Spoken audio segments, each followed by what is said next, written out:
दिनांक 22 दिसंबर 2003 को माननीय पूर्व सांसद दिशोम गोम के सालखन मुर्मू द्वारा संसद में दिया गया ऐतिहासिक भाषण। भाग 3।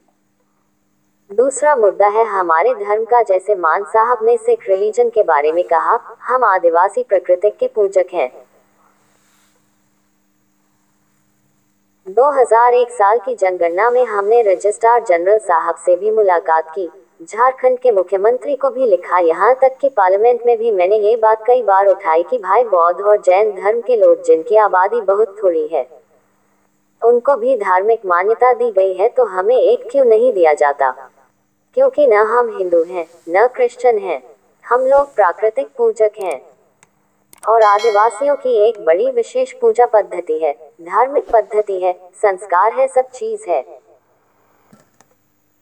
लेकिन इस पर भी जबकि संविधान में आर्टिकल 25(1) के तहत एक मौलिक अधिकार है कि हर एक भारत की नागरिक को अपनी धार्मिक पद्धति को बचाने और बढ़ाने का हक है, लेकिन यह हक मुझे लगता है भारत के संविधान और देश ने हमको नहीं दिया, तो ये भी हमें मिलनी चाहिए। और तीसरी बात अंतिम है, शेड्यूलिंग का मामला। आसाम की चाय बागान में 200 साल पहले से झारखंड के संताल, मुंडा, हो, उरांव वहां ले जाए गए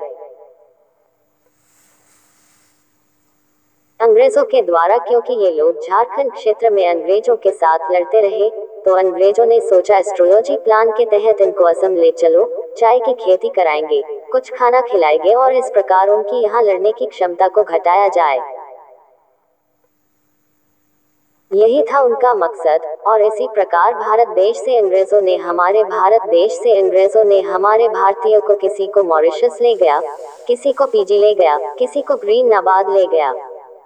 लेकिन दुर्भाग्य यहाँ यह है कि 200 साल हो गया, लेकिन आज तक इन आदिवासियों को, जिनकी आबादी चाय बागान और विभिन्न जिलों में लगभग 50 लाख है, उनको आज तक न आदिवासी का दर्जा दिया गया, न उन्हें असमीज का दर्जा मिला। वो बेचारे अब भी बोडो और संतालों के इतनी वायलेंस में लाखों लोग स्टेज में, जबकि ऐसे ही लोग ब्रिज या मॉरिशस में न केवल उस देश के लोग नागरिक बने, वहां राष्ट्रपति और प्रधानमंत्री के दर्जे को भी प्राप्त कर रहे हैं। लेकिन हमारे लोग यहाँ से वहां ले जाए गए 200 साल से देश की इकोनॉमी को सहयोग कर रहे हैं, उनको आज तक आदिवासी का दर्जा नहीं मिला।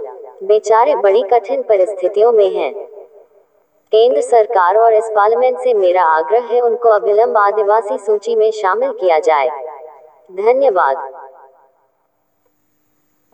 स्पीकर सर, मैं भारत की संतालों की तरफ से और भारत की तमाम आदिवासियों की तरफ से भारत के प्रधानमंत्री, उप प्रधानमंत्री और इस सदन का संतालों की तरफ से, आदिवासियों की तरफ से आभार प्रकट करता हूँ।